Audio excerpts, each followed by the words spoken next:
So, okay, let's hop into our last segment here. It's also about religion. We like to have a little fun here on the left wing. Seraphine, this is a new thing that we started a few weeks ago where we started making these tier lists. And I sent Serafina the list of the names and the categories that we're using here. And Serafina actually did study into this, which we didn't. I should have told you not to do that. This is just winging it and having fun. So, but yay, anything you learned, we'd love to put that out to the public here. So, all right, what we're going to do is we're going to slot the political ideologies and the political proclivities of different leaders of different faiths. And we're going to, so John, the way I'm going to do it here is kind of get it last time where like we'll start and give our opinion, but one person will get the final say. So we'll start with Serafina getting the final say.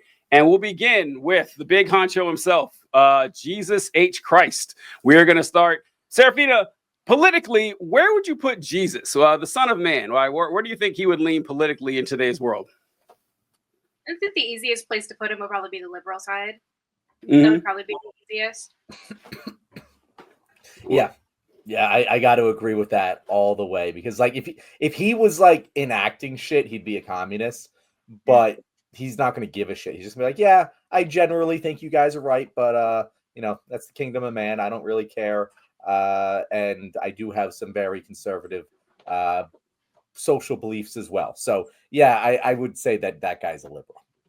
Wow, I just realized I fucked it up, Serafina. You should have gone last if you were going to pick it. So I'm gonna take Jesus first since I fucked it up. So which is good too because I disagree with both of you. I'm going to put. Oh, you actually want the categories? Interesting how TJ just changed the rules so that he gets it wouldn't make sense. It wouldn't make sense if I went last and then Serafina got. Why would we bother talking if she got the pick then? So I should, but I should. I tell what the categories are. The categories are conservative, liberal, fascist, communist, and libertarian pervert. So. A libertarian pervert was not my original title for this.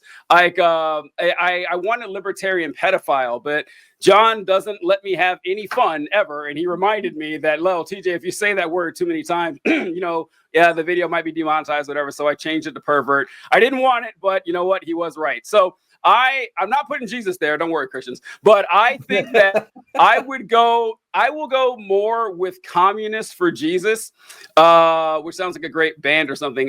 Communist for Jesus instead of liberal.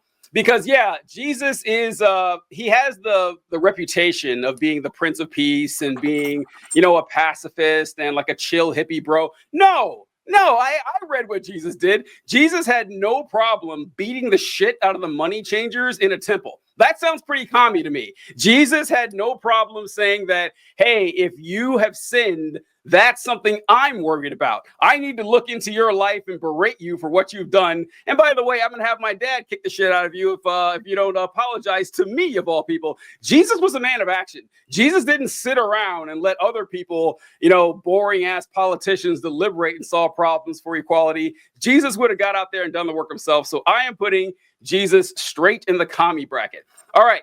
So I'm generally all right with that because I think his ideology is pretty communist, but I just and the ideology is fully communist. True. Yeah. It's like Jesus never said one nice word about rich people, his entire ministry. There's nothing Jesus loved more than shitting on rich people. He said that a rich man will not enter the kingdom of heaven. He didn't say it was hard. He said that they will not. Anyway, if that's not communist, I don't know what is. Like, Jesus is definitely going the commie bracket for me. All right, so we'll start. So Serafina, you'll get this one. We'll start with John. So John, the next one on the list, you can see the silhouette. It's actually Muhammad. Now, if you guys know, it's actually illegal in Islam to draw the Prophet Muhammad. Like, people have died over this of drawing Muhammad's image. So I was respectful to the religion and just did a silhouette there. So John, where would you put Muhammad? So I don't know a ton about Muhammad, but what I do know about the history of Islam is that it is a little bit more action oriented than Christianity. It's a little bit more. There's very clear historic wars in the history of Islam, which I don't remember which side Muhammad was on. But my point is, if he's generally probably more in line with the communists and the fascists than the liberals and the conservatives. Which one? I honestly don't know, because I don't know much more about Islam than that. But I do know that he was a little bit more militant. So he's probably going to be in one of those. I can't speak much more than that.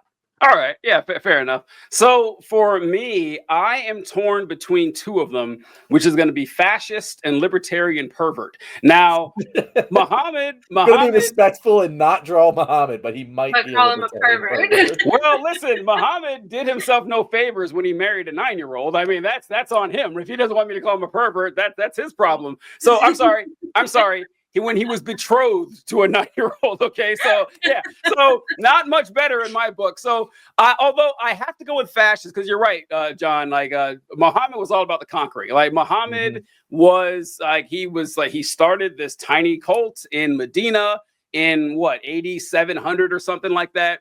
And within a few generations had taken over like the entire Middle East. Like it's odd to think that there were no Muslims in the Middle East 2,000 years ago. The religion didn't exist, and now it's the predominant faith the entire time. So he's much closer to the fascist side than he would be to the communist side. He's certainly not all about sharing wealth and everything like that. But the conquering, I would go fascist. So, and also to be clear, TJ, I want to just state there's plenty of like war and violence in Christianity as well. It just isn't as part of the religion.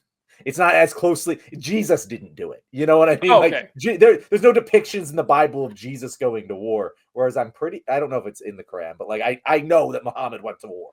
Muhammad really fighting was just their thing. That's how they spread the religion. And we know Christianity spread through war too. Like that's the reason. 100%. Yeah, it did. But you're right. Like the foundational figure of Jesus Christ did not fight in any wars. All right, Serafina, where would you put old Mo?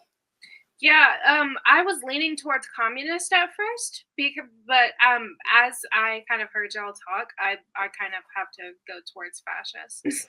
If he's a communist, he's a big tanky. Yeah, I was basically in the mind frame of being like, okay, I feel like he truly just wants this full on like everything, like the government owns everything and everything is there because I couldn't figure out when I was looking him up, because like John, I really don't know a whole lot about Muhammad. And so when I was looking it up, I kind of was like, okay, what was his whole thing? But I kind of have to lean a little bit more to fascist. That's where I would put him. All right. We'll go ahead and put him fascist here. Muhammad was a big fan of sharing wives, like having a bunch of wives. So maybe that could be like a communist thing for him there. But all right. So who's up next here? Me. So, all right. The Buddha. All right. Where would I put the Buddha? I can't remember his name, Siddhartha, something like that. Buddha was about as chill of a bro as you can get. Like, he was like, communist doesn't seem right, because I can't imagine him saying the workers need to seize the means of production. I can't imagine those words coming out of Buddha's mouth. I think liberal is the one that I would go with more, because I mean, he was just seemed like a chill. He was in a lot of ways, he was what people think Jesus was in a lot of ways. That's kind of how I put it there. But that's my guess. Serafina, what would you say? 100% going with liberal as well. That was what I had. I was like, I feel like he I've shared the sentiment that Buddha was basically like what people thought Jesus was. Oh. And I've shared that before, being like, yeah, because his whole thing, he was teaching about equal rights, protection against tyranny, and like self-expression and shit. And so like, I definitely I would probably put him in like the liberal side. If there was something that was a lot more chill than a liberal, like something that was completely like, you know what, man, let's just chill and do whatever. That's what I would put the Buddha as. That's so like my thing with Buddha. First of all, Kyle said in the comments he's a devout Buddhist. So Kyle, if you say anything that is incorrect here, let us know. Buddhism is one of those weird religions where it's not really a religion. Like it's spiritual, but there's not like this distinct organized rule set of religious dogma and all this shit that you usually associate with religions. So it's really more of a spiritual ideology than it is an organized religion, at least from what I understand. But with Buddha, he's kind of like past communism. Like he doesn't really believe in material Like that's his whole thing. Like he's like he wants to detach himself from the material world. True happiness and true contentness is found from within. So like I don't think he'd like be starting the communist revolution, but he's kind of where the ideals of communism eventually want to lead to is Buddha. So it's really weird. I would put him in communist or similar to Jesus. I'd put him in communist or liberal, and I'm not going to argue too much either way. With Jesus, I am more familiar with the ideology and that it's definitely communist, whereas Buddha, I feel like he doesn't even have those like conservative values. More so, he just doesn't believe in material pleasure as a thing that should be sought, and so that's kind of conservative, but not in the it's morally bad way, just like in the it won't lead you to happiness sort of way. So yeah, I'm cool with him in communist. I'm also cool with him in liberal. I could go either way. All right. So let's go on to Mr. Joseph Smith. Joseph Smith is wait, hold on, wait. Before we do that, because Kyle said, yeah, there are a ton of rules. Theravada Buddhism has 250 rules for men and 500 rules for women. Very interesting. But like that's like a type of Buddhism, right? Again, I don't know the entire religious structure of it. I just know that Buddha, the guy, it's not like he had some like intricate theory of how everything is and everything are. He believed in detaching from material world and shit. Correct me if I'm wrong here, Kyle. I'm always interested in learning about Buddhism. It's interesting. Kyle says there's 6 rules in his religion. We got it's barely a religion, Kyle. 6 commandments. Damn. All right. Okay. We got 10 commandments and we can't even agree on what they are. I know. Yeah, that's pretty funny. All right. Yeah, Seraphine, did you know that there are 2 different sets of 10 commandments? One for at least 2. One for Catholics, and Protestants have a different one. I knew that there was more than 2. I did not know that they were like for separate groups of individuals. There's that's not no. So what Seraphine is mentioning is that in the book of Exodus, you can find 2 different sets of 10 commandments where one of them includes a commandment that says don't boil a goat in its mother's milk or some weird shit like that. Yeah. That's like the 9th or 10th. Random shit. Yeah. But what we were talking about is that like thou shalt have no other gods before me is the first commandment. But in Catholicism, their second commandment is not thou shalt not make graven images. They don't have that one in the the Catholic 10 commandments. It's not there. Because I didn't know this until a couple of years ago, because I always weirded out how they had the icons and everything. Oh, yeah, they just ignored that commandment. But anyway, all right, let's start with Joseph Smith here. Joseph Smith is one of my favorites. My 2 favorites on this list are going to be Joseph Smith and L. Ron Hubbard, just because the 2 people with actual pictures and not painted. Or I guess Joseph might be painted. Yeah, that's a painted. Yeah. Well, it is for that reason that listen.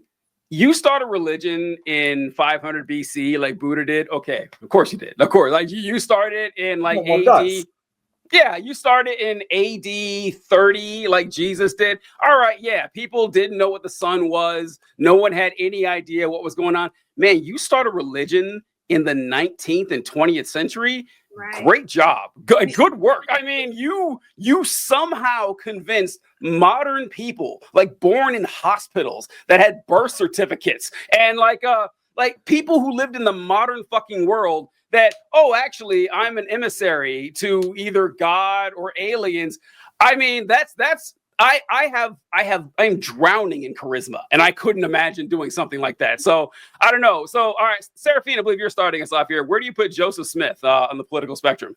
So my first instinct would be to put him as a communist, but as I started to think about it a little bit more, I think I would probably put him more in the fascist side of things, just because from what I saw of him, because I'm gonna be honest, I had to look up most of the people on this list because I didn't really know a whole lot about what they stood for, and I saw that Joseph Smith basically advocated for granting power to the president to kind of suppress mobs without waiting for requests from the state governors or whatever. And so I figured that would kind of make him lean more towards fascist than communist.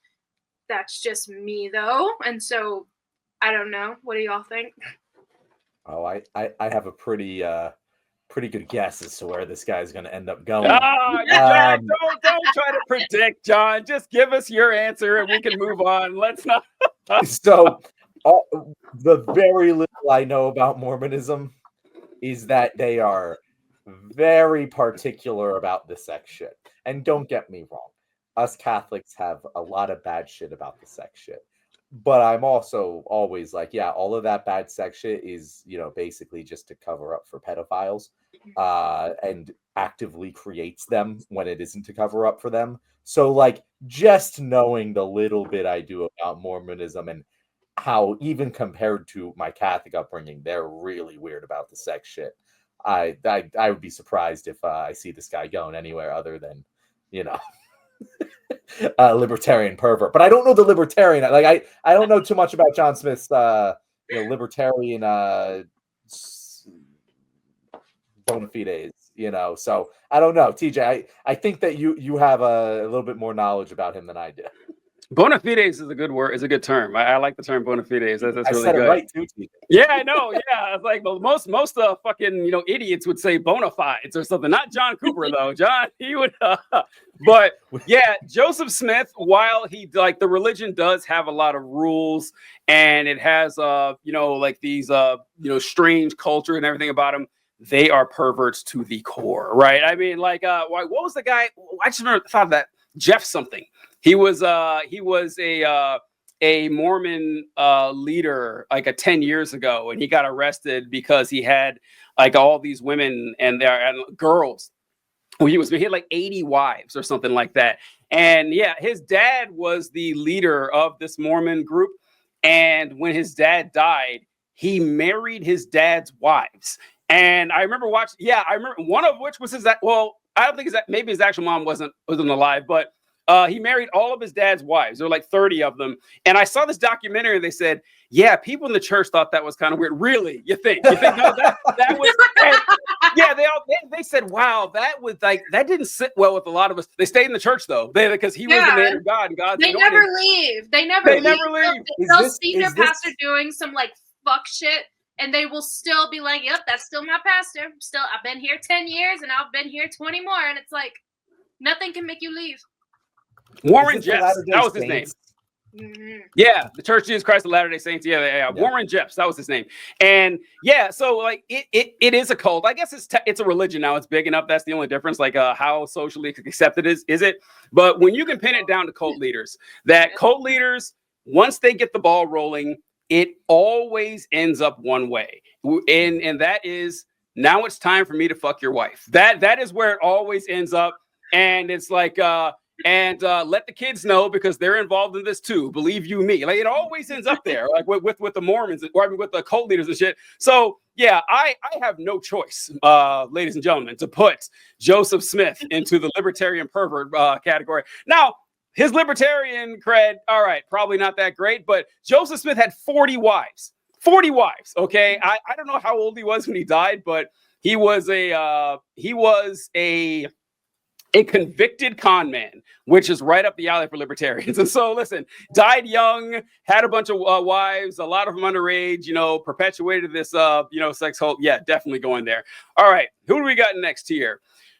We have L. Ron Hubbard. Okay, John, where are you going to put whole L. Ron? For the longest time, I thought his name was Elron. Really? That was Elron? Like Elon? Like Elron. Yeah, exactly. Yeah, but yeah. I guess that makes sense. But yeah, no, he's a fascist. That guy's a fascist through and through. Literally, the Church of Scientology is one of the most hierarchically designed. Like you get like a power rating. Like you get like a Dragon Ball character or something. Exactly. like it is the most. There's some superior species that exists that is telling us all what to do, and we have to make sure that you listen to me, who's going to give you a power rating on how much this other species is going to try and kill you when they get back. I don't know the exact tenets of I've watched a couple of documentaries, but yeah, of all of the religions, it might be the most clearly fascist. Yes, I agree 100% fascist. You kind of go with that. First off, L. Ron Hubbard was in the military, so he's like right down. I think he was in the Navy for a few years. He was actually, L. Ron Hubbard is probably my favorite one. Like he slightly beats out Joseph Smith because Joseph Smith was a con man, right? So he you know, you'd think people would understand, wow, maybe I shouldn't listen to this convicted con man who tells me that he uses rocks to see the future, or he found these golden plates that suspiciously feel like 10 underneath this blanket, but I'm sure he's telling me the truth. All right, the guy's a pro. He's a professional con man. L. Ron Hubbard was a science fiction author. Like, all he did was write science fiction books, and is like, hey, what if people believe this? And they did. And they did. That's actually a little bit more impressive than a man who spent, you know, decades conning folks. So yeah, when you have that sort of abject devotion from people, and you've already got this structure built up, I don't know how you could not be a fascist. So what do you think, Serafina? Yeah, definitely fascist. Dude was anti-leftist, anti-abortion, anti-gay, anti-women. Like, he just bro didn't really like anything but himself and what he was doing. I like that, how that pretty much describes everyone on this list. I just want to say that could fit like comfortably with everyone here. Oh, Conservatory of the Ozarks wrote, do not see the kid in its kid. It means baby goat, by the way, people, just so you're wondering. Do not see the kid in its mother's milk. You can see the importance of including that commandment in particular. Yeah, God went out of his way to add that commandment in the Bible. That is kind of fucking wild. I don't know what's up with that. Wait, I'm sorry. Is that a commandment to you? So all right, so it's actually written in the Bible. It is, yeah. So I know it's written in the Bible. I've never heard of it being phrased. This is all right. So it's a little confusing. So when Moses, folks, I'm sorry, but when Moses goes up to Mount Sinai, God gives him a copy of the 10 Commandments on the stone, but he smashes them. He doesn't fuck them. He throws them on the ground, like when he smashes them, and then he goes back onto the mountain, and God gives him another copy. It's a completely different list. And people only know like the first one, the one that we're all used to, you know, honor thy father and mother, thou shalt not kill, thou shalt not steal, all that. But there's a whole another set of commandments. Most of them are like, I don't know, like they're a little weirder than the last ones. Like, you know, don't kill, don't steal, the heavy hitters, they don't have those there. But like the 9th or 10th one in this new set of commandments is, do not boil a goat in its mother's milk. That's not our 10 commandments. That's just another set of 10 commandments in the Bible that people just don't talk about because it's kind of weird. Yeah. So it's so strange. I'm like, what was even the point to that being in there? Like, what? I'm not sure. There's a lot you ever like read something like from a corporate statement and be like, that was weird. That was a sentence that didn't match the rest. There must have been some executive somewhere that thought this thing was really important. That's what it is. Like someone's like their kid died after they gave them a lamb like soaked in their mother's milk, like, and they're like, no, this is the most important thing. God killed my kid over this. There's some angel in a fucking suit up in heaven. God, we really need to include this. Jehovah, I insist. This must be Jesus. Fine. Like that was. It's no longer worth fighting with him. I know, right? He's got infinite power and time, but even he's like, you know what? Whatever. You want it in there. I'm fucking tired of you bugging me for millennia over this goat shit. All right, so let's. Let's go to. All right, Martin Luther. Everybody. All right, so I think it's my turn here. Martin Luther is solidly going fascist for me. Fascist. Interesting. Because I have a different take.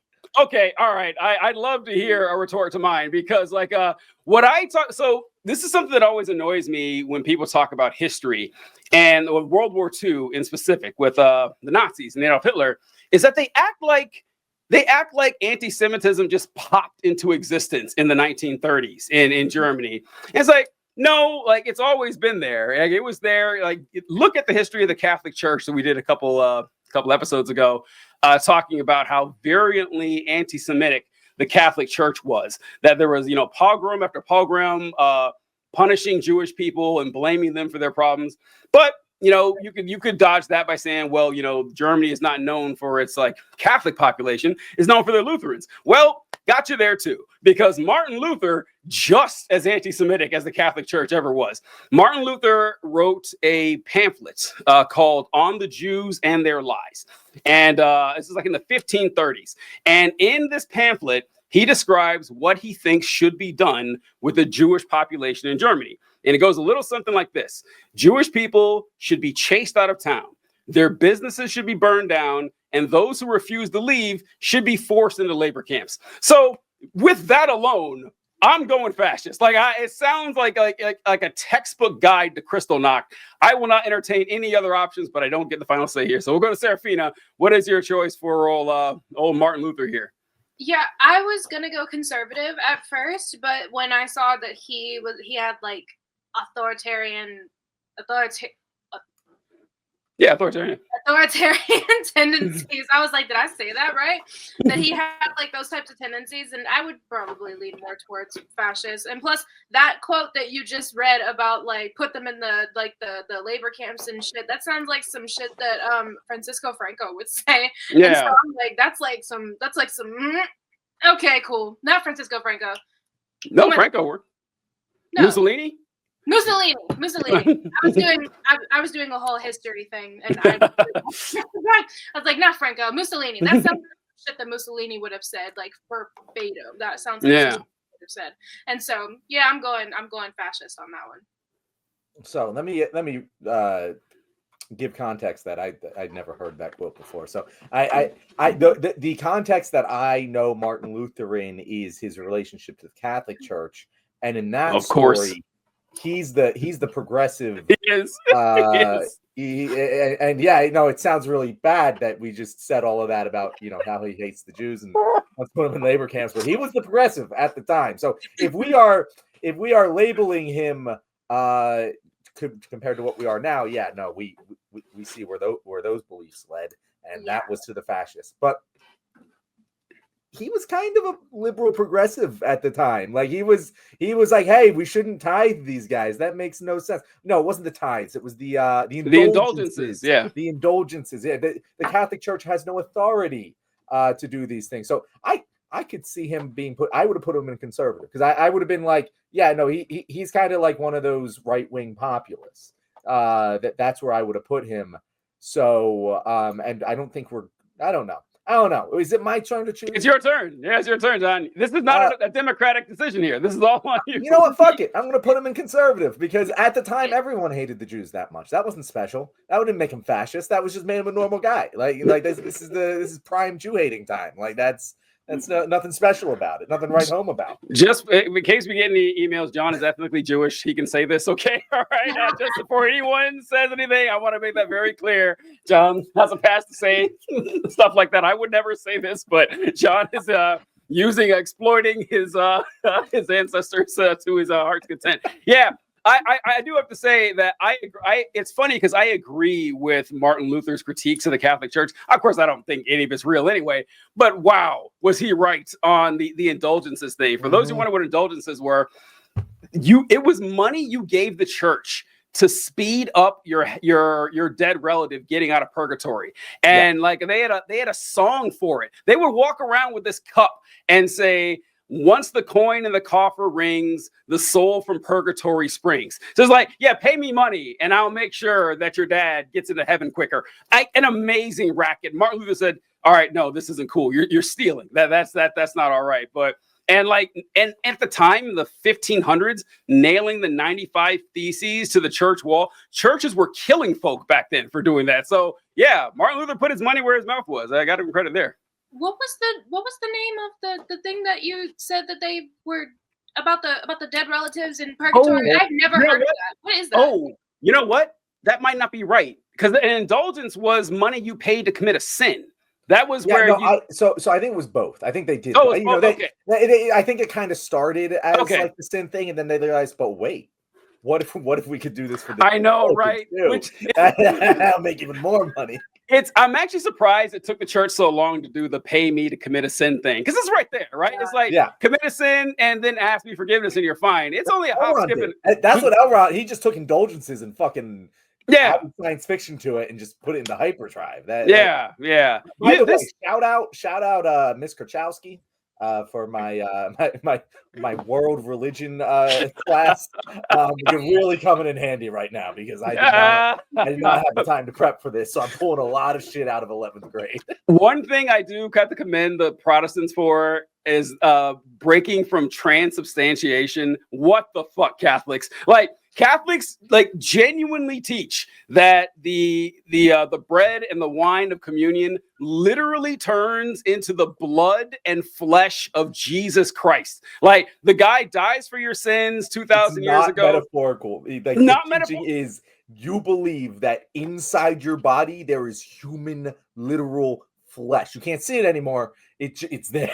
It's there. Wait, whoa. They think it's real? They think They think it's real. They think it turns into real human flesh and blood inside your body. Yes. Serafina, Oh my God. it sounds like hilarious and trivial and shit. People got killed over this. They This is fought wars. Like, they fought wars over this. thousands. Yeah. Like, it is like, I mean, you will see like these just caustic polemics about, I can't believe he said that's not actually the blood and body of Christ. We need to raise an army. I mean, it is insanity. That I refer to this shit whenever people talk about, well, you know, we need religion to really have this. No, fuck you. You don't know shit about religion. That's not what you're thinking. But all right, we're running over time. But let's keep going here. Who's up? I think John is up first. All right, Henry VIII. Okay, I put Henry VIII here. As I thought it was funny to put Henry VIII here because it's hilarious to me that Henry the fucking VIII started a religion. So Anglicanism, for those you wondering which one it is. So John, what do you think? I think it's a pretty clear and obvious libertarian pervert. Now, let me be clear. He doesn't think that, you know, everyone, you know, should have liberties. He believes he should have liberties to do whatever the fuck he wants. He literally made a religion to get laid. That so the Pope would bless his fucking marriage. He's like, ah, you're not gonna do it? Fuck. I'm the Pope now. I make the religious rules. This is my church. And I get like, honestly, that is the most libertarian pervert thing I've ever fucking heard. Like, I'm gonna make my own religion where I'm allowed to fuck whoever I want. That's what he did. That is libertarian pervert all the way. Damn, you know what? So for those of you wondering what the story, I guess we didn't tell the story. What happened here is that Henry VIII was the second son of the king back in the 1500s. He had an older brother named Arthur who was married to a Spanish princess or something. And his older brother died unexpectedly, like in his 20s or something. It's like, oh my God, we got to get Henry ready to be king now. The first step, marry your dead brother's widow. And so he married this lady and they weren't having any kids, or they had 2 girls and no boys, and he was trying to have a boy and everything. So listen, I didn't choose to marry her, okay? Like, I was forced into doing this. So Pope, can you grant me a divorce? The Pope said, no. Fuck you, not happening. And then he says, well, DJ, no, then he asked for annulment. Yeah, then he asked for an annulment. And he's like, well, I didn't agree to this. So technically his marriage never happened. Like, no, it's been too long. Can't get an annulment. So he's like, okay, how about if I start my own church? And then I'll grant myself the divorce. And that's exactly what he did. Church is still around today. And he made himself head of the church, and so the queen of it. People have like devout religious belief, knowing that the church exists for this historical reason. Not a shadow of a doubt. They're still members of the goddamn church. It's insane to me. We still have the court records of exactly how the religion started, right? Yeah. They didn't pretend there was a religious reason for this. He didn't create some theological explanation for why this is the new church. He was pretty straight up about it. Like, and the funny thing is, like, we just talked about Martin Luther. Like, I don't know, 20 years before this, when Martin Luther came out with his correct criticisms of the Catholic Church, you know who was the first person to defend the Catholic Church? Henry VIII. Henry VIII wrote like all these books, or not, but articles and statements saying how much the church was right. The church granted him the title Defender of the Faith, which makes it so much funnier that he's the one who started his church later on. I was gonna go with more fashy for Henry VIII because the pervert part is there. I mean, these were proper women. He married them. He didn't. They weren't floozies hanging around and everything. But he was like incredibly authoritarian. Like Henry VIII. You're right. He wanted the freedom for himself, but not necessarily for everybody else. So, but that's how libertarians really are. That is how libertarians rock. But I'm still rolling with fascists. Serafina, you get the final say here. What do you think? Yeah, my answer is definitely fascist. He was one of the only ones on this list that I was like, I know you, I know your work, and I know you ain't shit. I know your work. And so, yeah. I was familiar with your game. I'm not apologizing. I'm familiar familiar with your bullshit, and so I am aware that I would go full on fascist. I think he just wanted to do whatever the fuck he wanted with whoever the fuck he wanted. He didn't want anything. That's libertarian perversion. I mean, yes, Whatever the fuck I want with whoever the fuck I want. It totally is, but at the same time, he also wanted everyone else to follow whatever the fuck he wanted. That's and fair. all That's that. the difference. That's where I don't know as much about him. Yeah, So. that's the only reason why I was like, yeah, I'm gonna go with fascist on that because he went full on.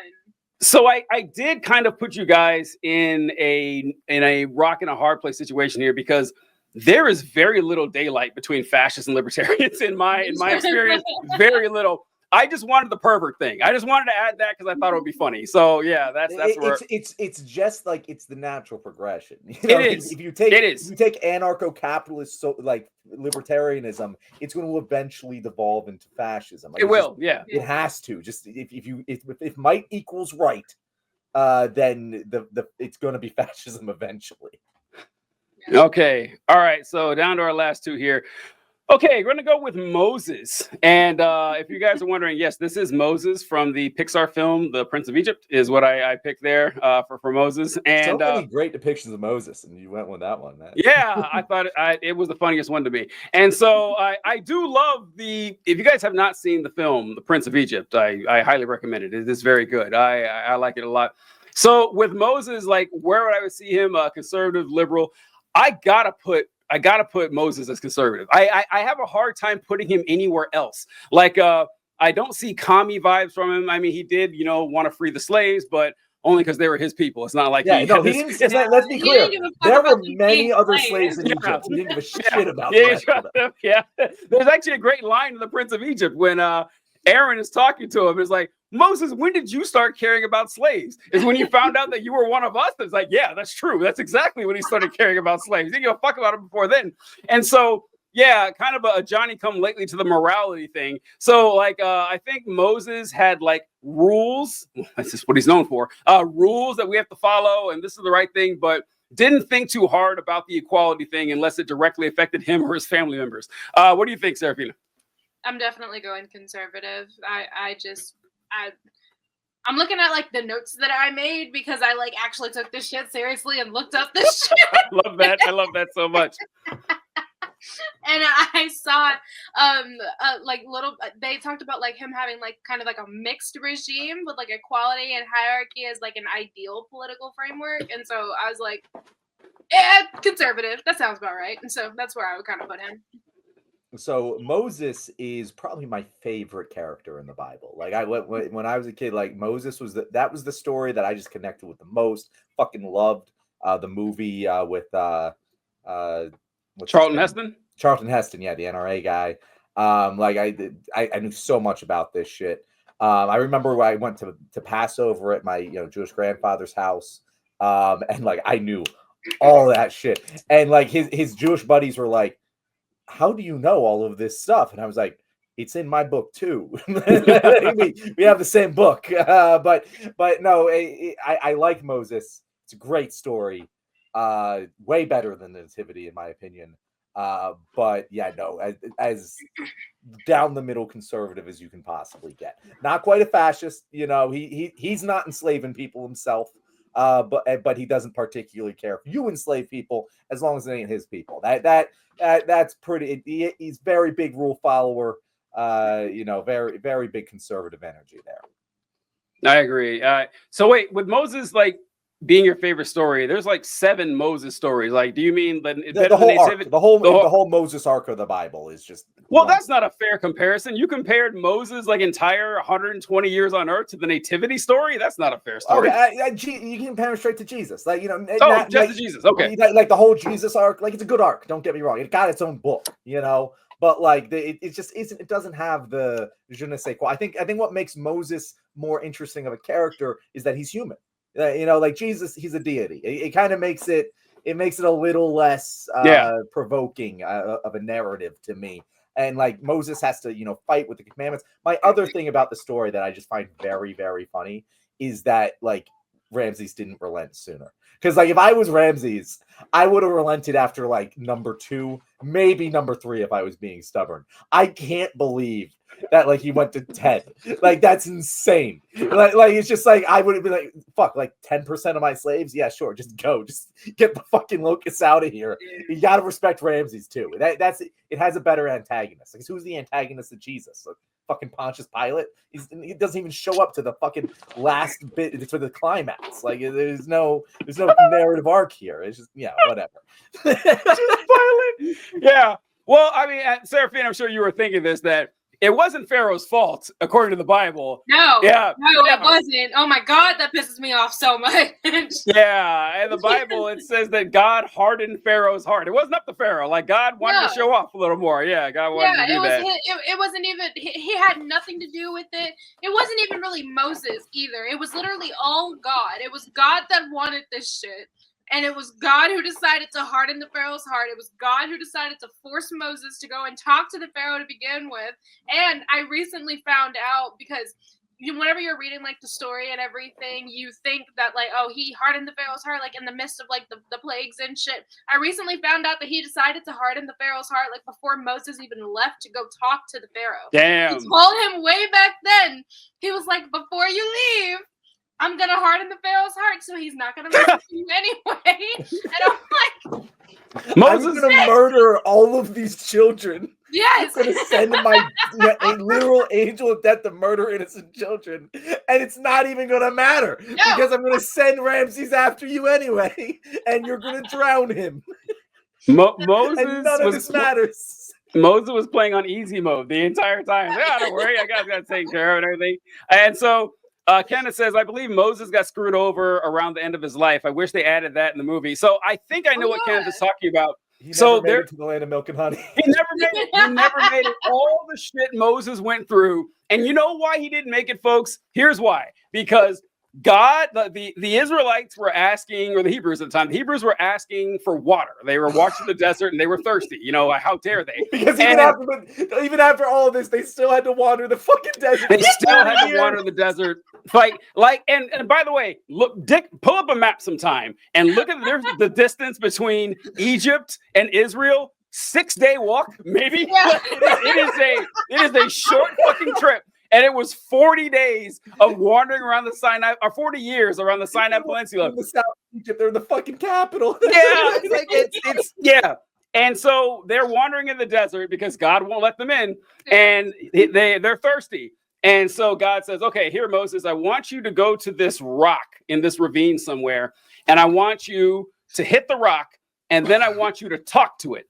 And after you talk to the rock, the rock will break open and there'll be plenty of water for people to drink. So Moses, who's been wandering, by the way, like 40 years in the desert now, he's tired, he's exhausted. The people keep complaining. They want to worship other gods. And he's like, okay, his wife is mad at him for circumcising their 13-year-old son. Like he's got a lot going on, right? So Moses hits the rock, but he hits the rock again.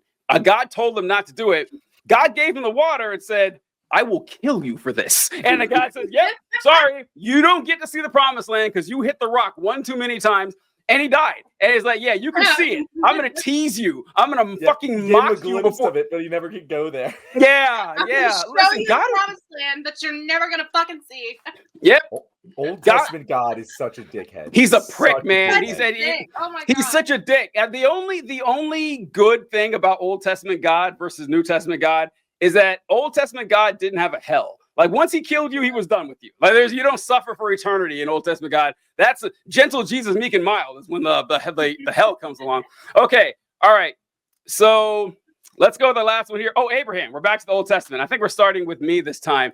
Where I would put Abraham. This one is a tough one for me because Abraham never really ran a government or anything. Like he didn't really even run a religion. He just happens to be the patriarch of, the three major religions on earth. So I don't know exactly where I put him politically, but I do know he was a pervert. And I'll tell you why. Abraham, folks, was married to his sister. Yep, the founder of the three major monotheistic religions is married to his sister, and there's a hilarious Again, this isn't some like hidden storyline. This is very clearly depicted this in is the book. known in the book. And there is a hilarious story in the book of Genesis when Abraham and his wife Sarah, at the time Abram and Sarai, they changed names a lot back then, but they go to it to they're traveling through Like Egypt. 300 years. So Yeah. So yeah, they're traveling through Egypt, and Abraham was married to Sarai, and she was apparently so banging hot that he knew. He's like, wow, people are going to try to take her away from me, because that's something that happened, I guess, every other week or something. He's like, the Pharaoh is going to see her and he's going to want her for himself. And if he knows I'm married to her, he's going to kill me so he can get my wife. So check this out. When you meet Pharaoh, tell him you're my sister, not my wife. And the weird thing is, like, they make a big deal about it, but it was true. She was his sister. Like, that's not even a lie. And so then, of course, Pharaoh says, oh, you have a hot sister. Well, I'm going to take her into my harem and be one of my wives. And then God punishes Pharaoh. God punishes Pharaoh for marrying this single woman, this woman that he thought was single. And then he says, well, why didn't you tell me she was your wife? He's like, oh, I don't know. Whole plot point about it. So yeah, they don't try to hide it. Guy was banging his sister for decades, definitely going in libertarian pervert part. And chopping little babies' dicks off. Like, Yeah, that's a thing that he did that was very important to him. It was the important thing. Off. All right, John, what do you think? Where would you put him? Yeah, I'd have to, like, that's the thing. He doesn't really have ideology. Yeah. Like, he just did whatever God told him. But there was a lot of perverted shit. So, like, libertarians don't like doing what they're told. So, but pervert, I would put him in conservative probably, just because, like, there's nothing very, like, strong. Like, he's just kind of like, yeah, I'm gonna go along with that, whatever the dude in charge says. If he's a fascist, then he's at the bottom tier of the fascism. Like, he's not trying to take charge, he's just going along with it. Like, that he was gonna murder his own son. And then, like, that dickhead God was just like, yo, bro, I'm just kidding. Like, no, actually, I can't believe you actually went along with this, you idiot. You're going to murder your own child. Yeah. That's the picture, by the way. It's a picture of him holding a knife over Isaac's body. So, yeah. What do you think, Serafina? Gotta love that. So when I did my notes on this, I actually did Abraham Lincoln, which I don't know why I decided to do. You're like, Abraham, with all religions, must be Lincoln. Yeah, it's like, I don't know why TJ included this guy. Kind of a weird. Yo, we missed Isaac Newton, TJ. We got his son. Holy shit! That's so funny. I've laughed more on this episode than, like, I have in a long time. I really like this. I thought, I don't know. It didn't cross in my brain that was what we were talking about. But I would probably default and say conservative, because that kind of seems like the best place to put him, just at what we're looking at. But yeah, not Abraham Lincoln. Sounds good. All right, folks. Well, I think that will wrap it up here. We ran a little long. These always go longer than we think, because they are just so much fun. Like, I do love them so much. But all right, let's put this bad boy to bed. Serafina, where? Oh, wait, John, I forgot. Yes. TJ, you're going all out of order here. Yeah, I know. I'm the one who says, if you guys enjoyed watching this video, because, I don't know, we talked a lot about libertarian perverts, or we're basically going to hell in every religion now. And if you want to join us, you want to join Serafina, where can they hear more sacrilegious content from you, Serafina? Yes. So I am on TikTok at the Devil's Daughter 162. I'm also on Blue Sky at that same also on YouTube at that same and I post content on all three of them. Mostly on TikTok, a little bit on Blue Sky, and sometimes on YouTube. But those are, like, the main ones that I'm on. Fantastic. Thank you so much, Serafina. Folks, we really enjoyed your interaction with us and joining us for another episode. Please free to check out The Left Wing. Watch us. We are on every Tuesday and every Thursday evening. You'll grow to love us. We are not libertarians, but we are perverts. We'll catch you guys later. Have a good time. All right. Good.